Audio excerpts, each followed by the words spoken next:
Welcome into You Pod to Win the Game. Charles Robinson, he's gone this week. Charles McDonald, he's gone this week. Jory Epstein, gone as well. We're like the San Francisco 49ers quarterback position in the NFC Championship game. And that's why me, Frank Schwab, gets to host You Pod to Win the Game. And, you know, if you're going to put me in charge of one of these episodes, we're either going to be talking about betting, we're going to be talking about fantasy, or we're going to just be taking shots at Josh McDaniels for an hour. So since we have our good friend Andy Behrens on, we're going to talk some fantasy, kind of a primer for the season. Most people, unlike me and Andy, haven't been prepping since February for the fantasy season. So we're going to get you up to speed on the best guys at each position, sleepers, guys to fade, all that. But we're going to go through the news first. Obviously, not much going on. It's the beginning of July. Training camps haven't started yet. But one thing I did want to touch on with you, Andy, is the future of the running back position. Our colleague Tyler Greenwald wrote about it, wondering, are we ever going to see these massive extensions for running backs again? We've heard guys complaining about it. Melvin Gordon specifically saying this offseason, it sucks to be a running back, putting it very bluntly. What can be done about this? We've all seen this, and I think we all kind of feel for the running backs, right? We know short shelf life, all this stuff, but they're very valuable. I don't buy this whole running backs don't matter. I just don't think giving running back a second contract is a very smart idea. What can we do? I mean, people are throwing out crazy ideas of almost like unionizing the running backs. Is there anything that can fix this? You know, whether there's anything that can be done to fix it is one question. You certainly don't need to tell fantasy managers or anybody who's, anybody who's played fantasy casually over the last 10 years or so understands that like the shelf life on a running back is so short, and it's such a fraught position, right? It's such a difficult position. Yet, like second contract running backs are that's about as dangerous as it gets, right? And fairly often we'll talk about a few rookie running backs today. Yeah, we'll talk about a few rookie running backs today. It's pretty often like that's as good as it ever gets. First season, second season, as good as it ever gets. So, should they actually be on shorter contracts? Like the league's not going to want that. I don't really have the. I don't really have a great Falcons answer are here. saying no. Let's just wait till Bijan's rookie deal's done to start talk about this. Yeah, I agree. I do also think that there's always going to be like that one guy, and perhaps McCaffrey's that guy right now. Like throughout the history of the game, there have certainly been plenty of running backs, Jim Brown, Walter Payton, Barry Sanders, Emmitt Smith, right? Who they're fantastic through multiple contracts, but there's usually like one guy, maybe two guys in the league at any given time. We might have said it about Zeke, I don't know, 5 years ago, right? And now that obviously appears untrue. But there's generally like a player who deserves it. Mm-hmm. And not many of them, one or two, and you wonder which ones. And the Giants are dealing with this Saquon Barkley right now. They don't want to give him that long deal. So I don't know where this goes. And here's my problem, Andy, is I think you're going to see a talent drain at the running back position. I mean, at some point, if you're, all these kids hear this. If you are an elite athlete at 15, 16 years old, and I'm going to be a 5-star guy, I'm going to Alabama, I could play cornerback or I could play running back. I'll play corner because I've seen guys get paid there and have long careers. Darrelle Revis, I just wrote up his Hall of Fame profile this week. Guys like that, you can have good, solid 10-year careers. Patrick Peterson is still, starting with the Steelers this year, just signed with them. You're going to see, guys who otherwise would have played running back because it has been such a marquee position for all of our lives, really. They're going to be playing other positions just because they're going to look at this and hear Melvin Gordon say, wow, it sucks to be a running back. And they're going to say, you know what, you might be right. Let me try receiver instead.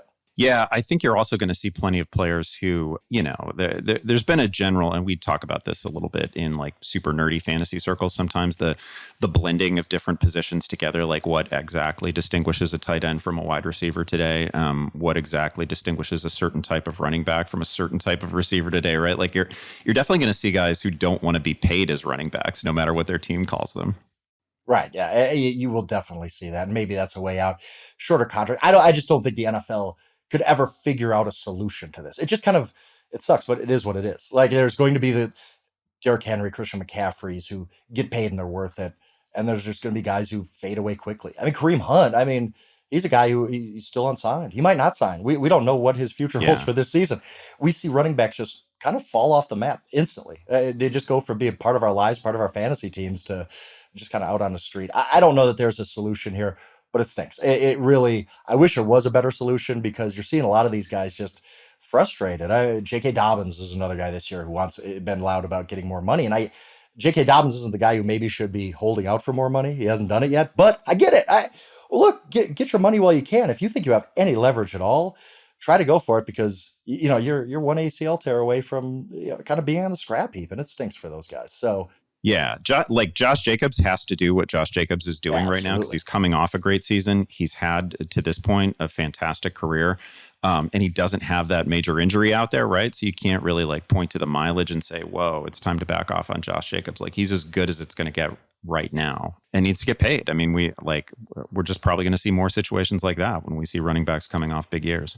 Yeah, absolutely. And they should. They absolutely should. Austin Eckler, our coworker here at Yahoo, another guy who, has been trying to get more. And you're just going to see a lot from running backs, maybe more holdouts. Let's go to the fantasy primer because I'm excited to talk about this with you. I get excited this time of year.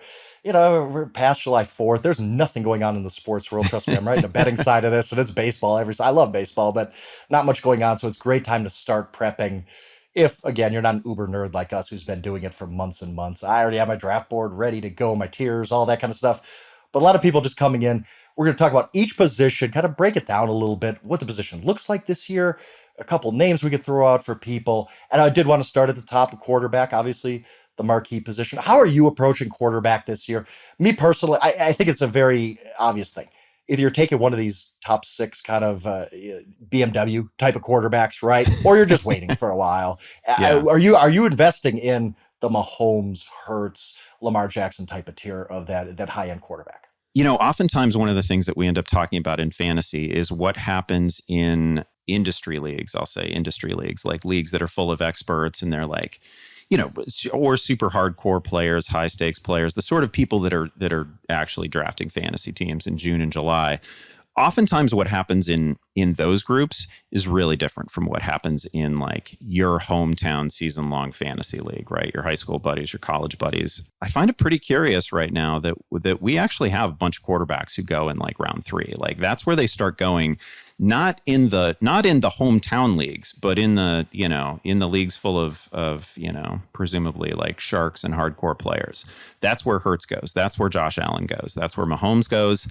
It's not quite where Lamar Jackson goes, which is why I end up with a lot of Lamar Jackson. But yeah, we see the marquee quarterbacks. And to me, there's 4. It doesn't necessarily get drafted that way, but to me, there's 4 who could easily finish. Like you can build a credible argument for, in my mind, Allen, Hurts, Mahomes, and Jackson as the number 1 quarterback. And if any of those guys go off the board first, I won't really bat an eye. Little nod of respect if you do it with Lamar, but anybody else is not even a surprise to me. It's just we don't see that many years where there's so many quarterbacks who go as early as they're going right now. But of course, we've seen seasons pile up now over the last 5 years. Mahomes, Jackson, Hurts last year.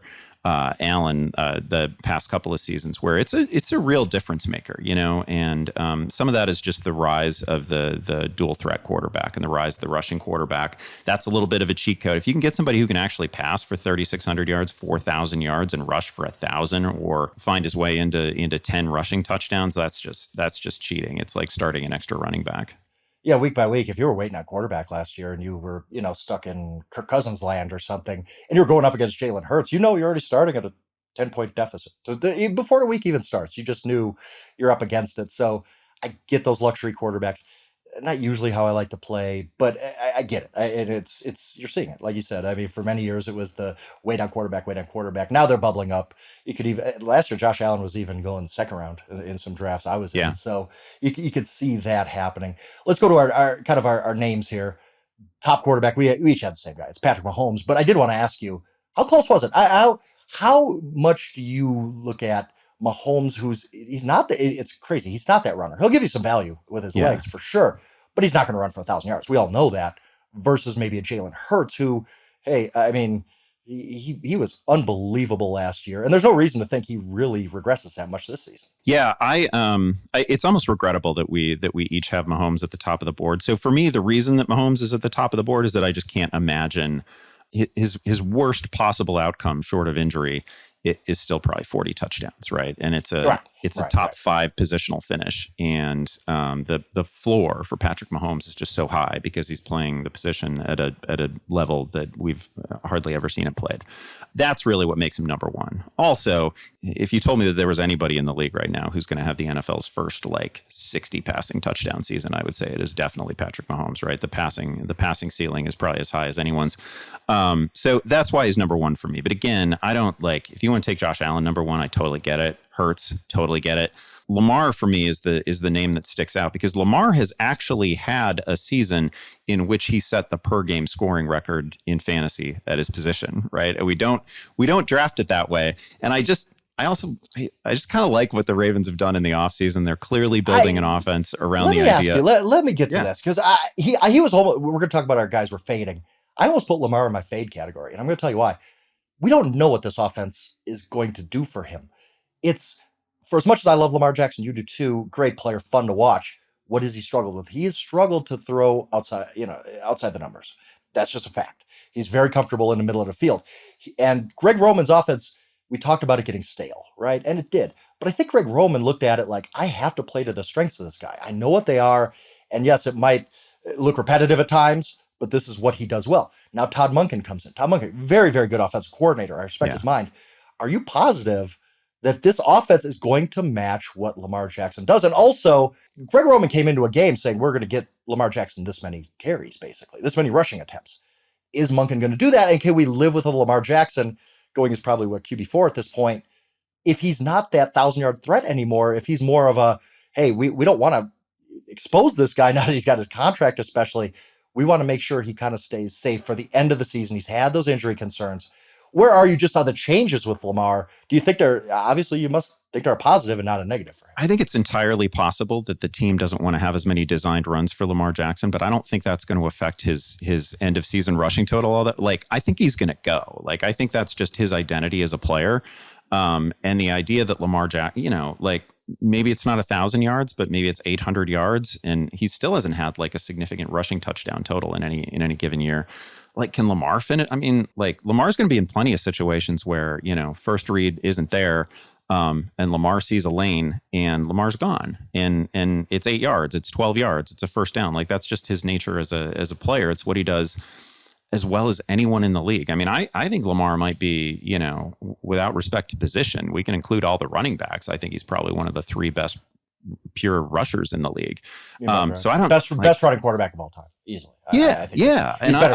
I fully agree with that, and I don't, I don't see him dialing that back. So even if there aren't as many designed opportunities, the idea that this version of Lamar Jackson is not going to run for 800 yards is just, I'm not particularly worried about that. Okay.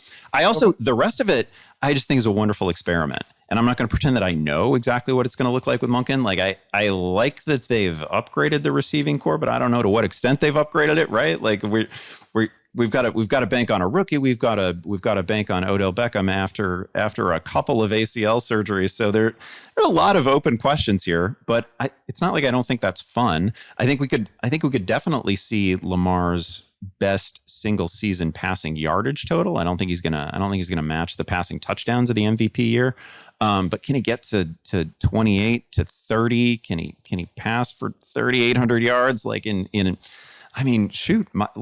Monken has delivered offenses that throw the ball way over 600 times a year, right? We're going to get some passing volume out of this. So just intrigued about the little shift from a run-based offense to a pass-based offense. And I'm banking on Lamar's rushing floor being extremely high. And he doesn't have to match what he did in the MVP year either, because he was so far ahead of what any quarterback might reasonably do in any given year for fantasy. If he can just, I don't know, if we get 90% of that, we get 85% of that, that's a great year.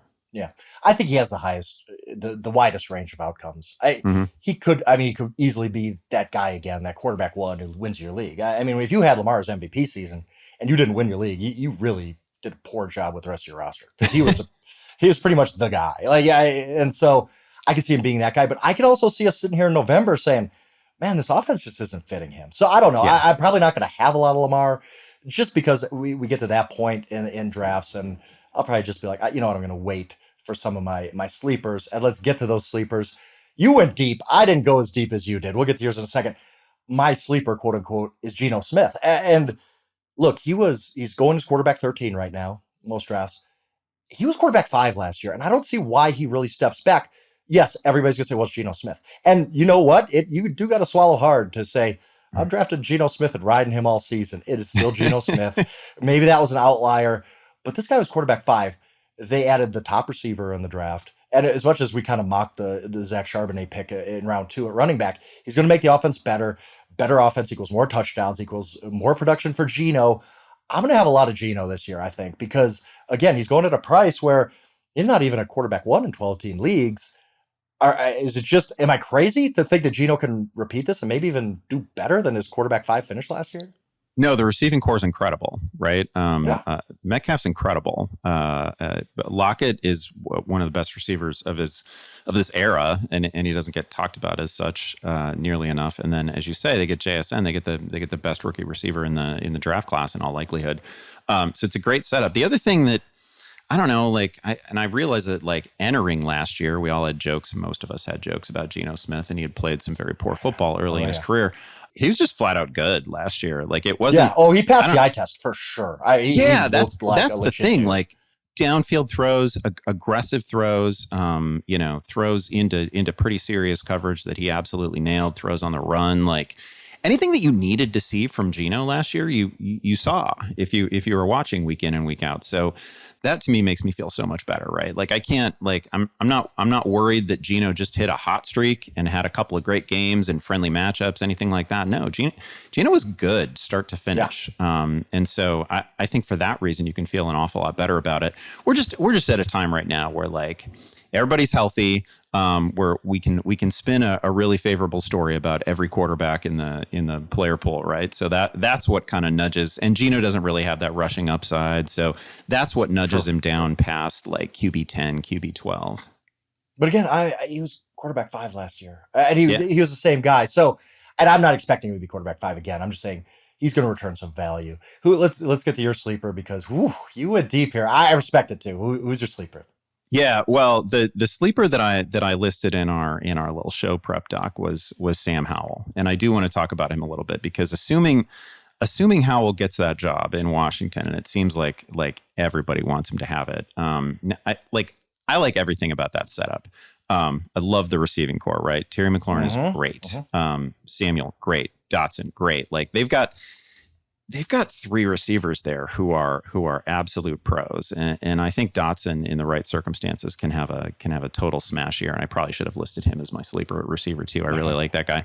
Howell also is somebody who's got it wasn't his final collegiate season. Not great necessarily as a passer. He peaked basically in his first couple of years. That was a weirdly talent loaded North Carolina team, a lot of pros there. His final year was not quite as good as a passer, but he ran for over 800 yards. He ran for double digit touchdowns, right? There's a rushing upside for Howell that we just don't talk about a lot, right? And that is the thing that unlocks the potential for a random top 6, top 8 positional finish, and he has it. So I think Howell is one of those guys. If you don't want to go that deep, and Howell's a guy that you take in 2 quarterbacks, a 14-team right? league. Yeah. Right, he's somebody I'd throw him on the bench in a particularly deep league where we're starting 1 quarterback. Or I'd make him a priority in a super flex league where you can start 2. If you're just playing in a hometown 10-team league, I would take a look at Daniel Jones as well because that's a guy who's already rushed for 700 yards. Really, really clean season last year. Only 5 picks. Not much of a receiving core. That's why I listed Howell, right? Because Howell has some stars in the receiving core. I don't know that Daniel Jones has that, but we know that Daniel Jones can rush for 700 yards. We know that he can give us 6-7 rushing touchdowns. And if we just get a little something from Waller, a little something from Hyatt, the rookie, then maybe the passing totals explode as well. Yeah, I can see that too. And I had a bunch of Daniel Jones last year, paid off very, very well. And I can see the case for Howell. What if he's that guy who we all thought was going to be a top 10 pick a couple of years ago? Before his last college season when his draft stock cratered and all that kind of stuff. There is a story you could tell where Sam Howell, at the end of the year, we're looking at him as a viable quarterback, like you said, especially fantasy, where he can add the rushing totals there. I also As far as I guys, find that yeah, offense so easy to root for. Like the yeah, addition of Bieniemy to that offense. yeah, I'm yeah. I'm pulling for the whole thing. I am too. It's actually a really interesting team. I wrote the team preview, and obviously a lot of it was Daniel Snyder related because the Yeah. ownership change is such a big story. But you start to dig into the team's got a really good defense. They got really interesting skill position guys. Is Sam Howell's that dude? Hmm. Maybe he is. They could actually be a surprise team this year. They're really interesting. Let's get to the fades. Never fun. I know you like downgrading players, though, as you were talking about with Matt Harmon on the most recent episode over there. So I'm going to go the whole social media quarterback jokes about Justin Herbert. I have taken a step back and said, this is kind of a meme and all that, but it might be kind of true. What has Justin Herbert really done to get in the circle of trust as far as being that luxury quarterback pick, which you have to spend to draft Justin Herbert, quarterback 12 last year, less than 20 points a game. I don't see how his situation is any better. Eckler's not really happy. Receivers are aging and hurt a lot. Quentin Johnston, yeah, good first round pick, but rookie receivers hit and miss, obviously. Maybe Kellen Moore unlocks something else, but I just think we're waiting on this Justin Herbert MVP season that might not happen. And that's fine if he's going quarterback 11, quarterback 12, and you're drafting him there, great. Yeah, I can see the upside, but he's not. He's being drafted pretty much like Joe Burrow, who really was much better quarterback last year for real life and fantasy. I'm not on this Justin Herbert train. Am I crazy to just be like, I won't, I don't think I'll own one share of Justin Herbert this year, and I'm totally fine with it. He really shouldn't be going anywhere near Joe Burrow, right? Like Burrow to me he's like that fifth quarterback where if you wanted to, I probably wouldn't find it very convincing, but if you wanted to present an argument to me that Joe Burrow was going to be the QB1, I'd listen to you. Like I can see the path. I can imagine Joe Burrow having a 50 touchdown season.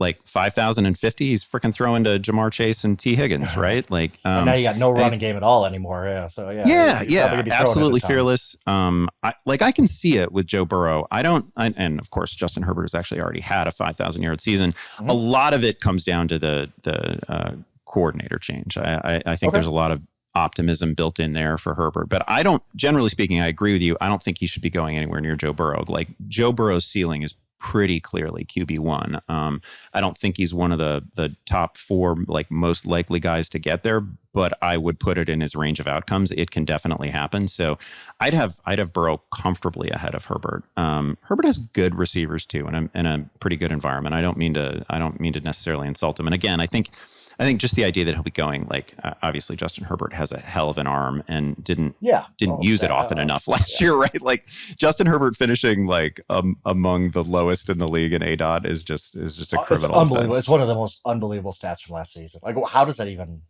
happen? But I think a little bit of that was a product of the receiving core. They're just not a deep threat there. I mean, Mike Williams can do it at times. He's trick or treat. You you just never know what you're getting out of him, and he's hurt a lot.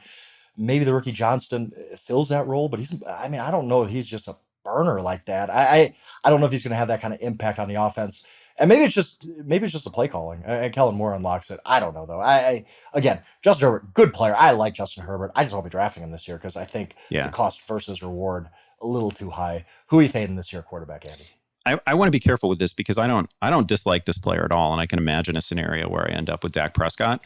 I'm not that comfortable seeing Dak go like QB 10, QB 11, QB 12. I don't know why, for instance, the player that you mentioned as a sleeper at this spot, Geno Smith, I don't know why Geno Smith wouldn't finish ahead of Dak Prescott in fantasy scoring. I mean, Dak's coming off a season in which he threw 15 picks, right, in just 12 games. It was his lowest passer rating, lowest per game yardage total, I believe, since like 2017, 2018.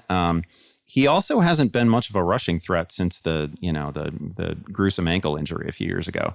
It used to be part of the profile with Dak Prescott was I'm definitely getting like 300 rushing yards and 6 rushing scores.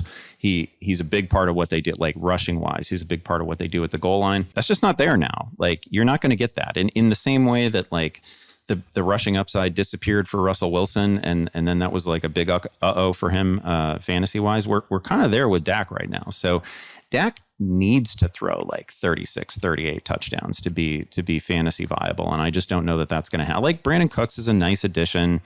Yeah, obviously CeeDee Lamb is great. It's not like the receiving core is poor or anything like that. But I don't know, too many negative plays from Dak last year, and I can't really tell myself a story about Dak that I can't also tell myself about like Cousins and Goff and Geno and Rodgers and a whole group of quarterbacks in the same And that's the range. thing. In a standard league, I mean, even 14-team leagues, I'd say, you shoot for upside at quarterback. What do you, Yeah. if you draft Dak, and I like Dak as a player well enough, but you're just swinging for a single. There's no Hmm. realistic scenario where he's quarterback one. There's just not. Like I Nope. just he could be very solid. And another part of it too is a coordinator change. I mean, Kellen Moore's gone, and not that I think Kellen Moore's the greatest coordinator in the world, but you go to Mike McCarthy. I don't think any of us are excited about that, especially when Mike comes out and says, "Hey, I don't want to score all these fancy damn points. I just want to run the ball." Like, oh my goodness, Mike, Too many points, too many yards. That was the don't problem say with the that, Dallas Mike. Cowboys Don't, last year. please. Yeah, too many. Don't want to score too many points. Crazy. But so yeah, I totally agree with you on Dak. I do want to move on because I want to talk about this guy. We're going to highlight a rookie from each position too.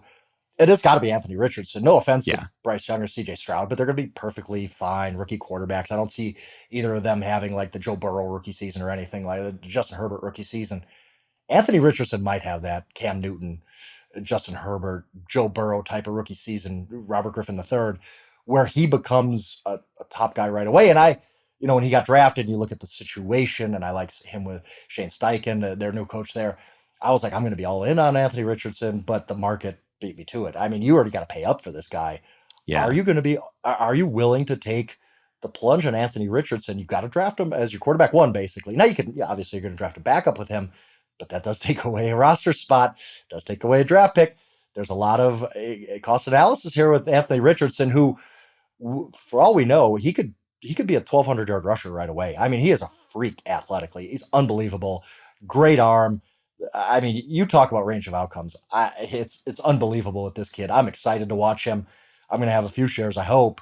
But are you willing to pay the cost on Anthony Richardson sight unseen? I am very excited to watch him. As you say, huge arm. And I actually think he's funny in some respects because assuming he's the starting quarterback from week one, he's actually got a pretty high fantasy floor. I mean, if he stays healthy, he's going to rush for 1,000 yards, right? He's going to rush for like 900, 1,000 yards. He is a problem for Jonathan Taylor because I think he's going to take a lot of goal line touches. Mm-hmm. Like the rushing workload here is a real thing. And I think he's going to be a fantasy factor throughout the season. I would probably, especially in a deeper league where I couldn't have my quarterback fail. If I'm in a league with like 16 teams or more, and I couldn't have my quarterback like lose his job or be terrible. I would probably draft a caddy to go along with Anthony Richardson, like just in case. Because the point I like to make about Richardson, and like I love his confidence. I love the confidence of everybody around him. And I love that we've sort of skipped ahead to the point in Anthony Richardson's career where he's Cam Newton. I just like to remind people that Cam Newton was coming off the greatest individual season in collegiate history when he came into the NFL, fair. right? Totally fair. Totally fair. Cam was undefeated the year before. He was 14-0, over 50 combined touchdowns, absolutely dominant as a rusher, absolutely unstoppable as a passer. And that is not what Anthony Richardson was last year or at any other year in college, right? Like that they're at different places. And then Cam came into the league and it was 400 yards and multiple rushing scores. And he finished his rookie year with like 4,000 yards and a record-setting rushing performance. And I just like, let's not hang that on Anthony Richardson as if that's like a reasonable outcome for a young dual threat quarterback. Like again, Cam was an absolute unicorn at the time. Nobody had done in college what he had just done. So I feel like if we're 2 years away from that for Anthony Richardson, it's fine. He doesn't have to do it this year. It's not a screaming red flag if he doesn't. Sure. I do think of one thing about Anthony Richardson is, strangely enough, he has a floor just because they're rushing.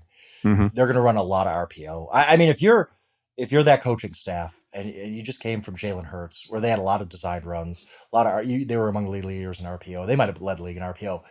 You're saying this is what we got to do. Like this is how we got to play it, and that's going to lead to a lot of fantasy points. And we've seen. Look, I mean, everybody talks about like Lamar and Cam and all that, and kind of revolutionizing the dual threat, right, at quarterback for fantasy. First guy to do it was Tim Tebow. And I'm not doing this just for like SEO clicks, right? But Tebow was the first bad quarterback who was like wow, he's a top 10 quarterback just because he runs the ball. And Yeah. so I could see Anthony Richardson having that type of floor where no matter what else happens to him this season, he might be a terrible passer. He might need a ton of development. He's still going to, he is such a huge dude. It can run so fast. And he was a great runner in college too. I can't imagine he doesn't have an impact as a rusher. And then it's almost like everything passing wise is gravy on top. And what if he's a decent passer? What if the whole RPO thing kind of clicks again, the RG3 is kind of a good comparison for him. Yeah. I think he could have that kind of season. He's really fascinating. He's the one guy kind of in that range of the draft where you're like, if you're swinging big, go for it. Because again, he could be like you talked about Jonathan Taylor losing touchdowns. Yeah, I mean, Anthony Richardson, it is not crazy to say 1,200 yards rushing, 10 touchdowns, 12 touchdowns, Yeah. 13, whatever. He's so big in that area that he's going to be a really, really good goal line back right away, like Cam was.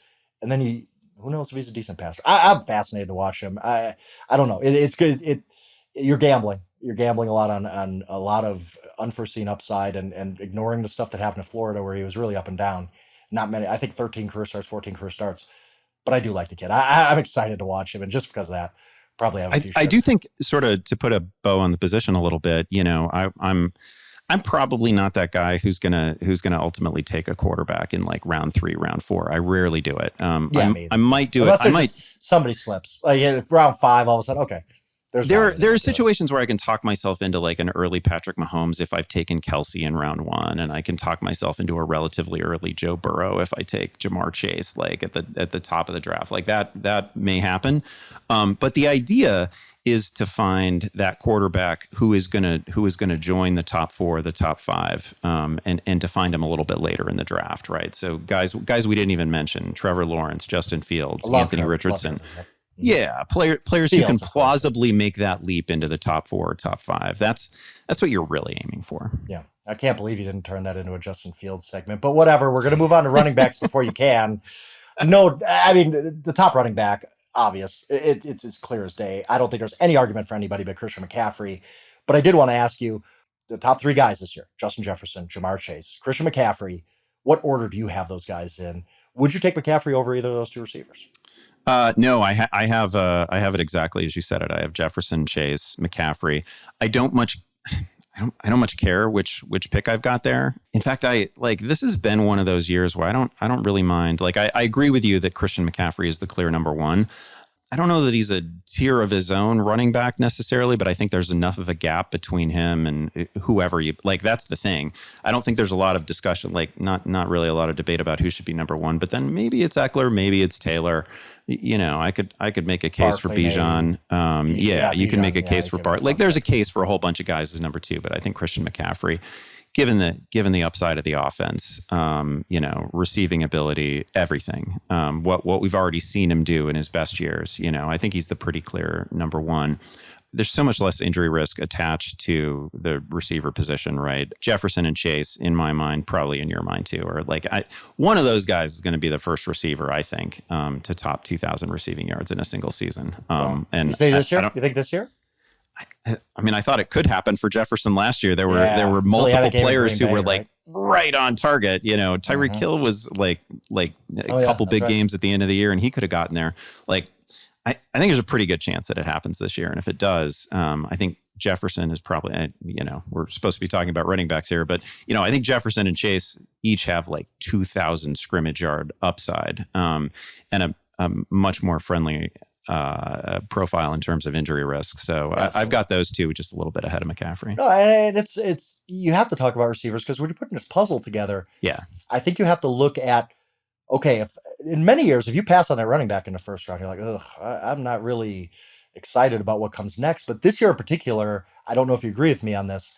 The running back position seems pretty deep to me. And I'm not saying like there's a bunch of 5th round picks. We always, dead zone, right? We always talk ourselves into those kind of guys. But I really can't talk myself into a lot of guys going between that, 18 to 25 range being viable running backs. I don't need to reach on Christian McCaffrey over Jamar Chase because, hey, whoever I come out of the draft with in my running back room, I'm going to feel pretty good about it.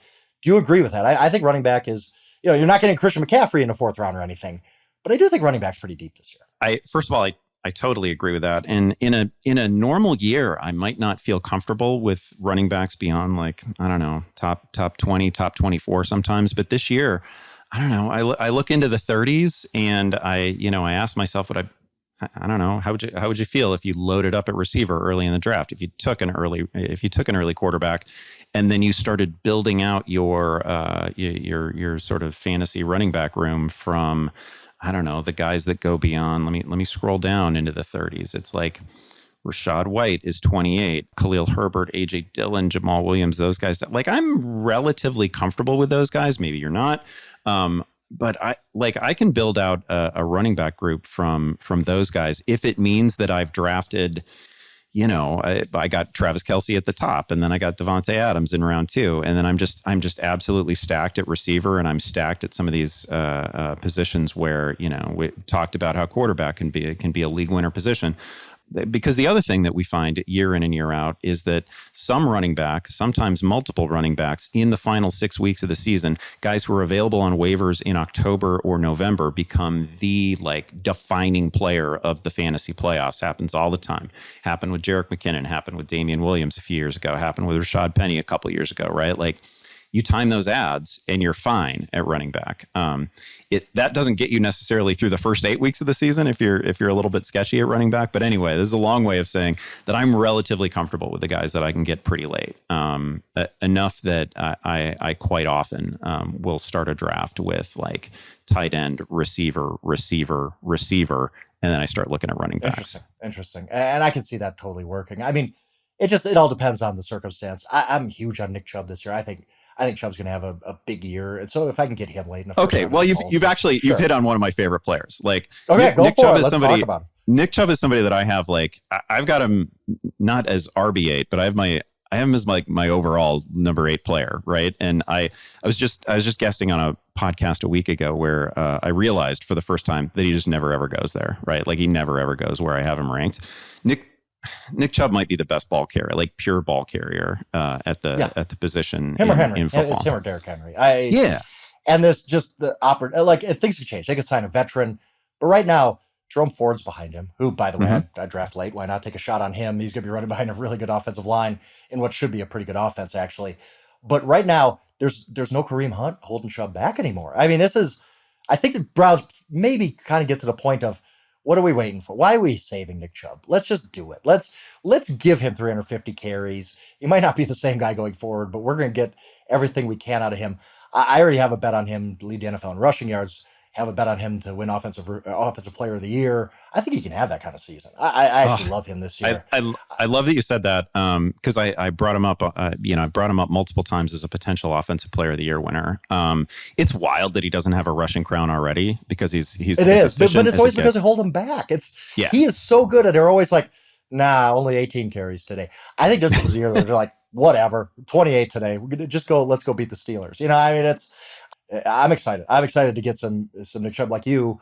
I have him higher than everybody else does, and so that's going to. I have him over Barkley, which I realize is not consensus. Wow. And there's obviously Barkley's projection as a receiver is greater than Nick Chubb's, but I think the world of Nick Chubb's talent. I can imagine the Browns again.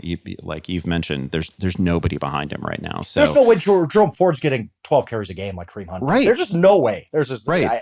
And they're not going to throw to Jerome Ford like 50 times this year. So there's a path for Nick Chubb to all he's got to do is have like 45 catches. He can do that. It's a Derrick Henry. He should come off. Derrick Henry's never caught more than however many passes in a year, and yet every year is an RB1 and a very good one. Definitely on the same page. Let's move to sleepers. I didn't go quite as deep as you. I felt a little bit bad, but I kind of played it a little safe, calling Dameon Pierce a sleeper. Ooh, wow, really going out on a limb there. I do like Dameon Pierce at his price, though. I mean, he's going 6th round right now in 12-team drafts. And I think this Houston Texans team is going to be better. Not good, but better. And I just love the talent. I think he can be one of these guys we're talking about in a few years. He's among the best runners in the NFL. I loved what I saw out of him last year. Really like Dameon Pierce. I want to throw another in there, Samaje Perine. I'm just fading Javonte Williams this year. It stinks. I like Javonte Williams last year. Denver Broncos back. Had a major knee injury. I don't know how quick he comes back. And they have nothing else. They really did not invest in a running back position other than Samaje Perine, I think Sean Payton's going to want to run the ball and kind of minimize Russ. And where does that lead me? It leads me to P. Ryan, who isn't necessarily the most talented guy. I've never been in love with him as a player that way. But if Javonte Williams isn't the same guy, and he's going to have to almost carry 75% of the running back load, because who else do they have if Javonte Williams doesn't bounce back? So P. Ryan's another one of my sleepers. Yeah, I love that you mentioned Pirine, because one thing that Denver did invest in is its offensive line, right? Like, and that's a little bit about Russ, and that's a little bit about this running game. They clearly want to run the ball. It's wild that they didn't make other additions beyond Pirine, but it's great. Like, he's just in a wonderful situation. And as you say, it's a multi-ligament knee injury for Javonte. Like, this just might not be the year for him. Certainly maybe the first half of the season might not be. I mean, we're going to get a long runway with Pirine, I think. So that's a great call out. My sleeper, and this is somebody that, the magazine mocks that I've done, the best ball leagues that I've done, like I just always get Elijah Mitchell. And it's not even a bet against Christian McCaffrey, although there's obvious, a potential contingent value there. If anything were to happen to McCaffrey misses time, all of a sudden Mitchell, as I think everybody knows, as long as he's healthy, he's an RB1. Like, we're going to be ranking him as a top 10, top 12 running back. But the thing is, he's got standalone value when McCaffrey is playing. Mitchell didn't go away last year just because they got McCaffrey. No, they did not love him at the overload goal McCaffrey line last year. Yep. Yeah, they absolutely every game line. Elijah Mitchell's healthy, and like you said, especially with when McCaffrey, his running back position, and he's had an injury history. Every time Eli Mitchell's the number one back for San Francisco, he is a smash play. And at the price, I love that call. I think it's really good. Yeah, he goes outside the top 120 overall picks, which is kind of ridiculous because, again, he's going to, ideal world, perfect game script, he's going to get 12 carries a game. I'm going to fade Breece Hall, and I hate to do it. He was so good last year when he played. But, again, coming off an injury, and then the Jets kind of told us a story this offseason, right? They kept chasing all these running backs. They were supposedly in on Jamar Gibbs if he went ahead of them in the draft, obviously to Detroit. It seemed like every veteran they were kind of sniffing around on. That tells me the Jets don't think Breece Hall is going to be healthy all year, or maybe not until late in the year. And he's going at a price where I'm just not comfortable with an injury risk. Our good friend Scott Pianowski is the guy who kind of beat into my head. Do not buy into injury optimism. It's a bad road to go down. I'm not going to go down that road with Breece Hall. I'm just going to avoid him. And if Breece Hall's back week 1, has a smash season, good for him. I got Jets futures that would love that, but I'm not going to be drafting Breece Hall this year at his price. I just see the downside more than I see the upside. Yeah, no, I get it. Pianowski is so right. His point about injuries in the NFL in particular is that you don't need to run to trouble, because trouble is definitely going to find you in fantasy football, right? Like, injuries are just part of it. You're going to get through, I don't know, you're not even going to be out of September and you're going to have 5 guys injured and you will have made, 8 transactions. And it's not baseball. It's not some of the other fantasy games you play. All of your plans get upended pretty early in the year. So you don't need to draft your way into problems, which is a little bit of a segue to the guy that I'm fading. And this is no surprise. I don't really know what to do with Alvin Kamara right now. And I realize I'm supposedly a fantasy expert. I should know what to do with him. He's probably facing a suspension. We don't know how long. We can assume, I think, that when it happens, it's going to eat up a lot of your fantasy regular season. So now probably we're talking about probably 6 games. It's probably 6 gaes. That's like half of your fantasy regular season. That's an eternity. If you're 2-4 when that's over, it's not like you're feeling good when he comes back.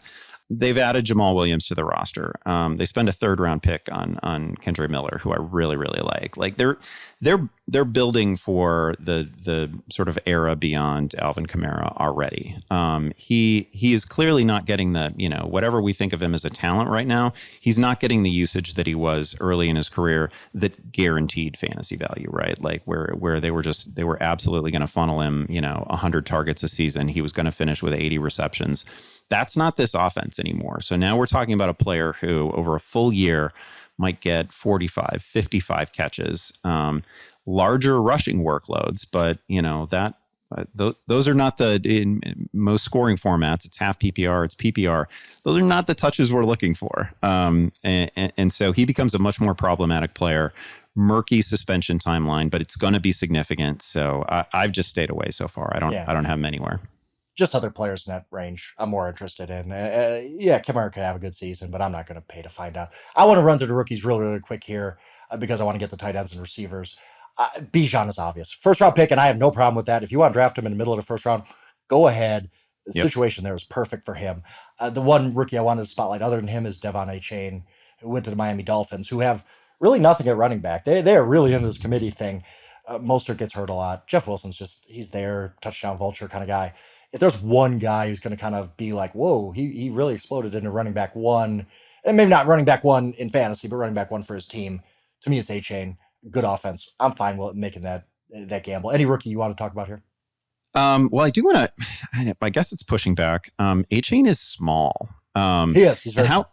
How small is too small, right? Because he's like I think he came in at like 5'8", 188, something like that. We just don't see a lot of that. And I know, Darren Sproles is the comp that we give to every small player, but there's still really only been one Darren Sproles who was a significant factor out of a backfield for a prolonged period of time. It's just really hard at that size. So I see a fair amount of optimism about Achane. For me, he's one of those players that defines the difference between how I would draft in a best ball league and how I would draft in like a season long league. Because I feel like they're absolutely I think McDaniel is a wizard. I think he's a wonderful coach. I think he's going to find opportunities for Achane. I think I think he's going to have some difference making performances. I think he's going to be one of those guys where I can't predict when that performance is coming, and it's going to be really volatile because the workloads are just going to be, they're not going to be large enough to sustain like week in and week out fantasy excellence. So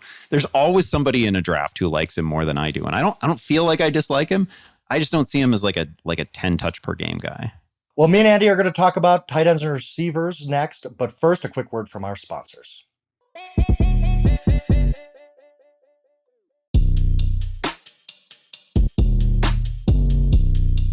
All right, we're back, and we're going to save receivers for last. Let's get into tight ends. It's always interesting. Everybody complains about tight ends. I don't love it this season. Let's start with this, just in a quick overview of the tight end position. Kelsey or no? Are you a Kelsey first-round guy? I don't know. I get it because he's so much better. He's so much better than the rest of the field, but it's also tough to take a 34-year-old tight end in the first round. I'm guessing you are on the yes, Kelsey. And there's no even question who the top guy is. We're doing the top guy. It's Travis Kelsey. He's the man. Are you drafting him in the first round? Yeah, I've got him number 7 overall. He just hasn't missed in so long. You look back at the last 7 years in full PPR leagues, he's been the tight end 1 6 times. And the one time he wasn't, he was the tight end 2. He just doesn't miss. It's, again, you're taking a Hall of Fame talent and tying him to Patrick Mahomes. That's about as great a situation as you can find. He embarrassed the rest of the tight ends last year, right? Like nobody was close to him. We saw him on the field like 4.5 months ago, and he was great. Like he hasn't lost anything. I can't point to, like, if you ask me, okay, does this look like a 33, 34-year-old tight end? Does this look like somebody who's on fumes at this point in his career? Like, I mean, he was just great from start to finish. I don't see any slippage. So yeah, I think you have to, eventually I'll be wrong on this. But I've had some luck taking him in the first round in the last couple of years. He's been a true difference making player. I think the positional edge that you get from Travis Kelsey is unlike anything that we get at any other position. Certainly unlike anything else that we can bank on. I'd put him in the first tier at tight end. I wouldn't have anybody in the second tier. I'm not sure I'd have anybody in the third tier. And then I would start listing some other guys, right? Like, I just think the gap between Kelsey and everybody else is that great. Yeah, I don't think I'm fishing in that next tier either. Kelsey, I could see, and I totally understand it. When you got Mahomes and Reed, the situation itself, it just leads, even if Kelsey falls off, it's going to be a pretty soft landing, I think. I don't think we're going to look up and Kelsey has 700 yards unless he gets injured. I think he's going to be good, maybe not great in that year that we were like, okay, now Kelsey's aging. I think there's still a floor there just because of the situation. The thing about this stupid position is that if you get 700 yards and like 6 touchdowns, he's probably the tight end 5, right? Like, yeah, right. That's what the rest of this spot does. And that's why, when we talk about sleepers, I think they're more important to tight end than any place else, just because if you spike one, that's good. It's hard, but if you spike one, it really affects your team in a good way. Yeah. My sleeper this year, and I know that he's going to be everybody's sleeper, is Chig Anquo. Am I ever going to pronounce it? Let's just go Chig. It's Okonkwo for the Tennessee Titans. I'll learn his name because I'm going to be drafting him a ton. He slips right into, I think, tight end 11 right now, maybe 12. What he did on a per play basis last year, really impressive. Pass the eye test, good athlete, and the Titans got nothing else. Now, if they go and, as right now as we're talking, DeAndre Hopkins hasn't signed anywhere. If he does sign with the Titans, maybe I get, downgrade Shake a little bit. But right now, I just don't see how he's not a target monster. I think the Titans are going to stink. I think there are going to be a lot of negative game scripts and have to pass it a lot. And they just don't have anything at receiver right now, other than Burks, who I kind of like, don't love. I'm all in on Okonkwo. I think he's going to have a really, really good season at a price where you're not really risking much. I mean, you're drafting him probably about round 10. Okay, perfect for me. I think he could have a really, really nice season. Yeah, I think you and I are pretty much in the same place at tight end, where like if I don't get Kelsey, somebody's really got to slip in order for me to take a shot on any of the next like 5 or 6. I'll give you a couple names that I really like, and actually, if I can skip ahead a little bit, like the rookie that we both want to talk about, Sam Laporta. Oh, yeah. I'm shocked. I am shocked, by the way, that you want to talk about Laporta. I can't imagine why from another Iowa tight end you get to talk about for the next 10 years. He's the guy that I normally mention as my favorite sleeper tight end because I think he's stepping into a situation where he can be like the number 2 receiving option right away. Yeah, Amon-Ra St. Brown is a great, great player, but remember, we've got no Williams for a while, no Jameson Williams for a while. The tight end position was sneaky productive for the Lions last year. They actually threw 12 touchdown passes to tight ends. It was a combination of like Hawkinson and Wright and Zylstra, like guys that you can't even name, but they threw 12 touchdown passes to tight ends. It is a big part of their red zone offense. Not as big a part as like Jamal was last year, but that was a super productive offense. Again, they threw to the tight end plenty. Laporta is really good. It doesn't jump off the page statistically because Iowa's offense was so atrocious over the last couple of years, but like you don't say that guy finishing like with back-to-back, I don't know, they were like 650 receiving yard seasons. Within the context of those Iowa teams, that's like 1,500, 2,000 yards anywhere else, right? Like that's crazy production. He's so good after the catch. I just think Laporta is going to be a wonderful player. And it would actually shock me if he didn't finish as the top rookie tight end. I can't make a great case for anybody else. A lot of people have made the case for Dalton Kincaid. I'm not doing it.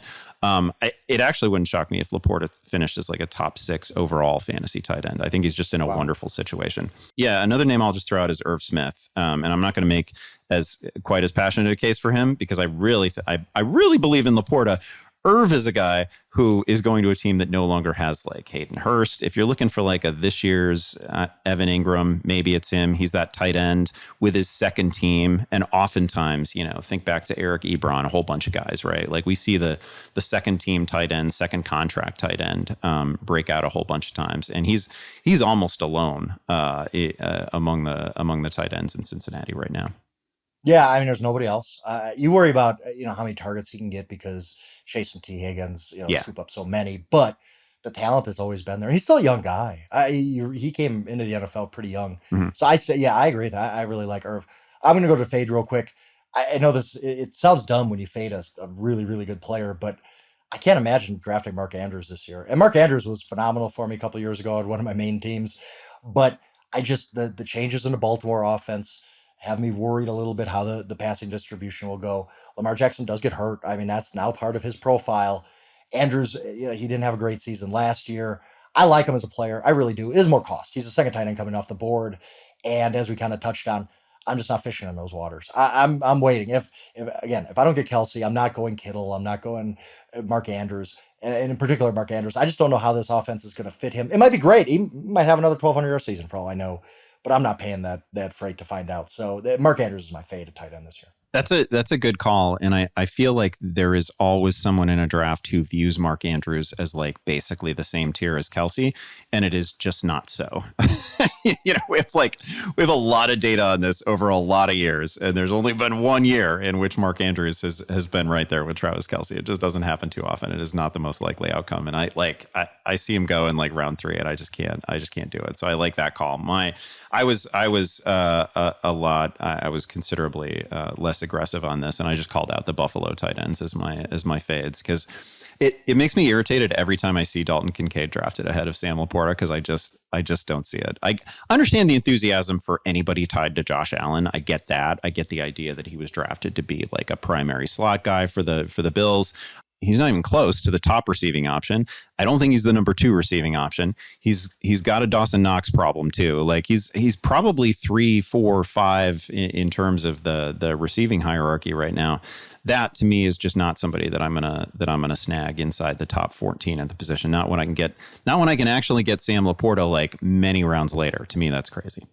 Totally agree. I just think those two tight ends kind of cancel each other out. And really, do you want a tight end timeshare? Really? Like I No. get Buffalo offense is good, but no, that's not something I'll be doing. Let's get to receiver because it's become basically, I mean, it used to be running back, right? That was a foundation of your fantasy team. Now it's receiver. Like you need 3, 4 good receivers out of the gate to really be a competitive fantasy team. We both agree Justin Jefferson's the top guy, but I did want to ask you, are there any leagues where you would draft Chase ahead of Jefferson? Was that a debate in your mind? Not for me. I just think we're overthinking it a little bit. Chase is awesome. He's great. He could be the top player in fantasy this year. It wouldn't surprise me at all. But Justin Jefferson is just a monster. I'll be drafting him number 1 if I get that number 1 overall pick. How close was Chase to Jefferson in your rankings? Yeah, I've already done it. I've already drafted Jefferson number 1 overall. I think he is the top player in the game. I think he's the top receiver in the game. He ran the most routes of any receiver last year, right?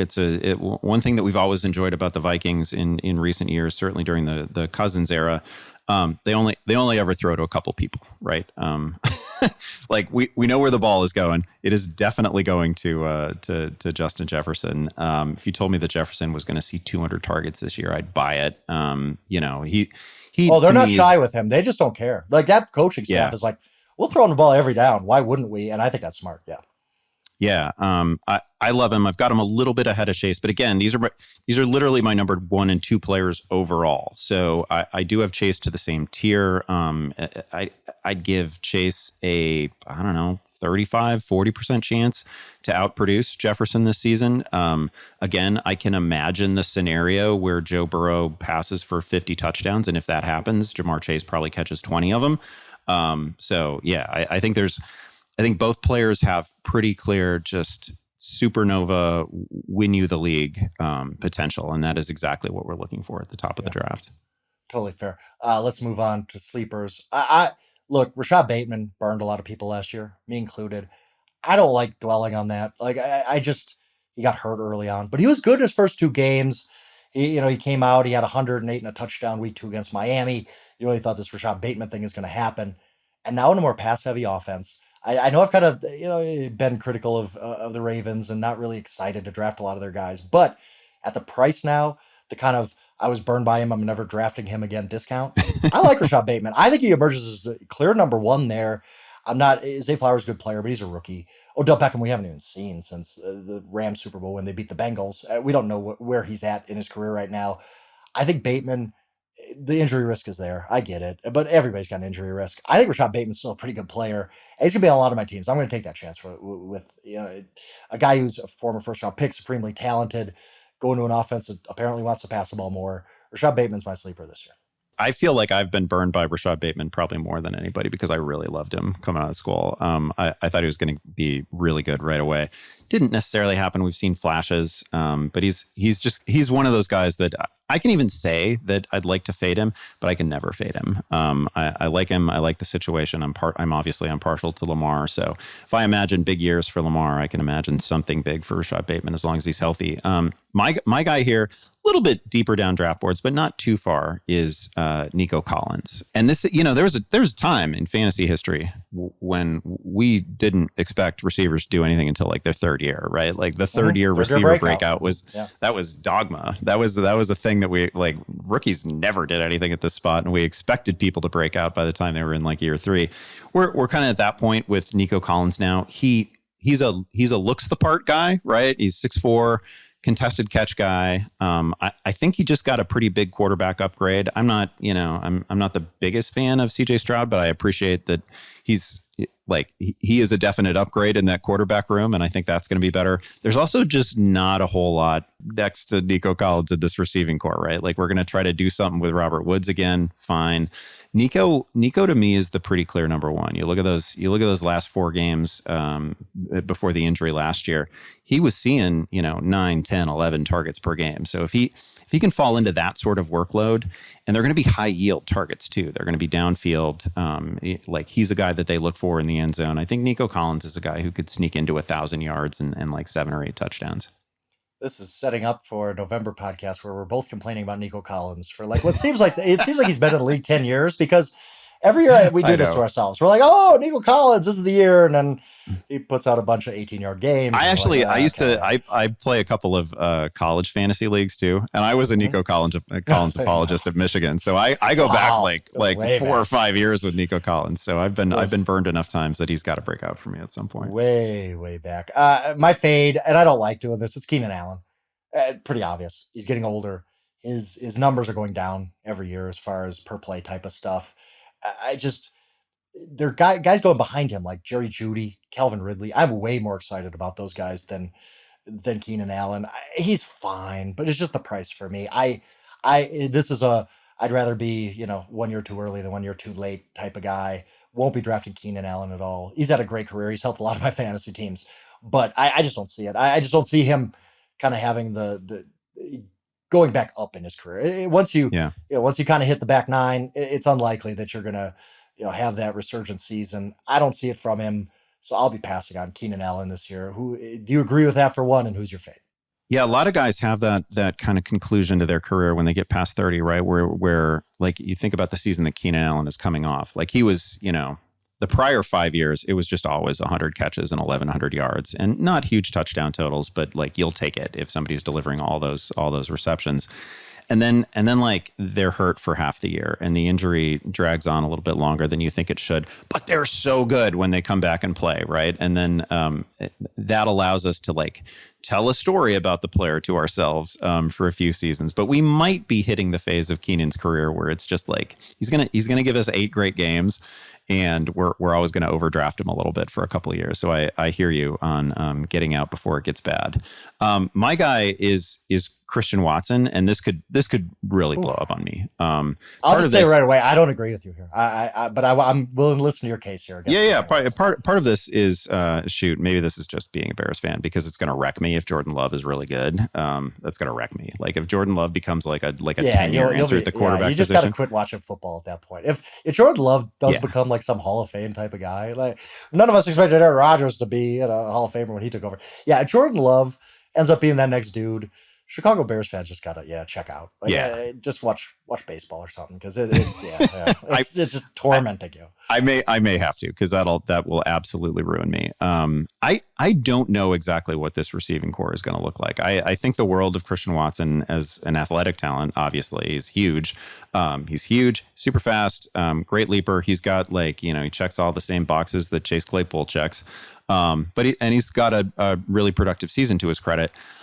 The offensive context is so different with Love at quarterback. I don't know what to expect. There's often somebody in a draft, and it's not like Watson is going at a draft cost where somebody always assumes that he's a sure thing. He's not there. He generally goes in the 20s though, and I found that there's always somebody on the board that I consider a little bit more of a sure thing when Christian Watson is taken. Some of this is also that I just think Jaden Reed is going to be really good too, and they've got. I think Reed is a real challenge to him as a number one down the road. I think that guy's going to be absolutely excellent. And I don't know that Love is going to be able to support 2 guys who are, every week fantasy starters. I get that. I'm a little higher on Jordan Love than I thought I would be, actually. I look at it like, hey, this kid was a first round pick. We don't know what he is as an NFL player. And that's not necessarily a bad thing. He might be good. Like, he might be the 12th best quarterback in the NFL, and that'd be enough for the Packers and probably be enough for Christian Watson.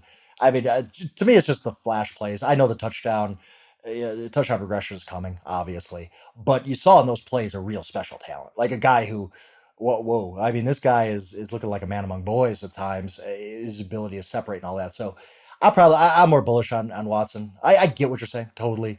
I don't that offense might stink, but I'm willing to take the chance to find out. Let's go quick hit on a couple of rookies. For me, I'm not going with any of the first round guys. Great talents, could have great seasons. Going a little bit deeper, I go to Jonathan Mingo, early second round pick of the Carolina Panthers, and this is mostly just a situational play for me, Andy, because I look at their depth chart. Adam Thielen, I thought was a bad signing. I can't lie. He's so far on the back nine. Good veteran, but he's not going to be 1,000-yard receiver this year, I don't think. And then Terrace Marshall, we keep waiting for him. It hasn't happened. DJ Chark's fine, whatever. Even their tight end position, Hayden Hurst, okay. So who's really the number one receiver at the end of the year? I could see it being Jonathan Mingo. Big guy. I think he's 6'2", 225, something like that. He comes in the same draft class as Bryce Young, so they could have that chemistry connection right away that we talk about a lot. I could see Jonathan Mingo being the Panthers' number one receiver by the end of the year, and that would be good enough. You're getting him mostly for free. So if that does happen, a lot of value to be had there in Jonathan Mingo. Yeah, I love that call actually, and you're right to call out the rest of the receiving core is not particularly impressive. Like we kind of know what DJ Chark is, and I'm sure they're going to use him to do the usual DJ Chark like deep ball things, but he's not going to challenge the same areas of the field where they use Jonathan Mingo. So I think it's a really good call, and also Bryce Young is good. Like I can definitely imagine Bryce Young stepping in and being a good quarterback right away. Maybe not for fantasy, but somebody who can direct a team that wins, 8-9 games. Like there's a lot to like on this roster. So Mingo's a good call. My guy, you mentioned Adam Thielen. Adam Thielen actually ran the second most routes in the NFL last year, and that is the situation that Jordan Addison is kind of stepping into, right? Like unless you think that KJ Osborne is about to vault into some completely different tier as a receiver, like I think the Vikings drafted Jordan Addison to what a perfect spot, because I think we can waffle a little bit. I waffle a little bit on whether Jordan Addison could really be a true number one. I didn't see some like just alpha receiver give him 180 targets right away in this draft class. But I think Addison is really good. I think he was better 2 years ago than he was a season ago. But like the best of Jordan Addison has been really impressive, and I just think landing in a spot where he is opposite Justin Jefferson, and he benefits from the attention and game planning that has to be devoted to Jefferson. I just think it's a wonderful situation for him. We can assume anyway that if healthy, he's going to be on the field a ton, that he's going to be running routes all the time. There's a path here to 110 targets, and I can easily see Addison finishing as the number one fantasy receiver among the rookie class. Yeah, we know he's never going to say double team. Like never. Like there's no defense that's going, okay, we got to stop Jordan Addison today. No. I really like that because you can see him being a really good number two, and a passing offense has been pretty good with Kirk Cousins. I know everybody dunks on Kirk, but he always has numbers, and I think Addison probably ends up doing pretty well this year as a rookie. It was a lot of fun, Andy. I enjoyed this. I have enjoyed this time of year where it's just kind of everything's new, everything's exciting, all this optimism for everybody. I'm glad there's just not a lot of bad news yet. I agree with you. No, everybody's best shape in their life except me. Yep. It's fantastic. It's great. Training camp right around the corner. Glad we got to all the grown-ups were gone. I got to substitute teach and talk fantasy with you for an hour or so. Loved it. It was awesome, and I appreciate it very much. The normal crew back next Thursday, so you can look forward to that on your pod to win the game. I'm at Yahoo Schwab on Twitter if you want to hit me up. Andy is at Andy Behrens. If you disagree with any of his takes or just want to talk about Iowa football, he's always there to do that. I'm here for it. Hey, might as well. Stone Rochelle is our producer behind the glass. Does a great job. He's at SJ Rochelle on Twitter. Also, as always, this is Charles' thing. I'm going to try to get through it. Wanted you to keep Therese Paler's legacy alive, you can visit breakingt.com/Therese. That's the letter T for the all juice tee or hoodie. You can also support the Therese Paler scholarships at Howard U and Mizzou directly. Also want you to check out our new NBA podcast, Ball Don't Lie, featuring Vince Goodwill, Jake Fisher, Dan Devine, and Kristen Peak. And also our new MLB podcast, Bandwagon, featuring Hannah Kaiser and Zach Kreiser, both available wherever you get your podcasts. Please, please leave a 5-star review, tell a friend. Please say that you love me as a host. Maybe I could replace Charles Robinson, I think. I could be doing the Sunday freestyle without him. It'd be great. I wouldn't have to hear about how Josh McDaniels is the greatest thing ever and how I once said Cliff Kingsbury was NFL Coach of the Year. That was a long time ago, Andy. A really long time ago. They were 9-0 at one point. What do you want from me? Anyway, leave that 5-star review. Appreciate it a lot. See you guys next Thursday.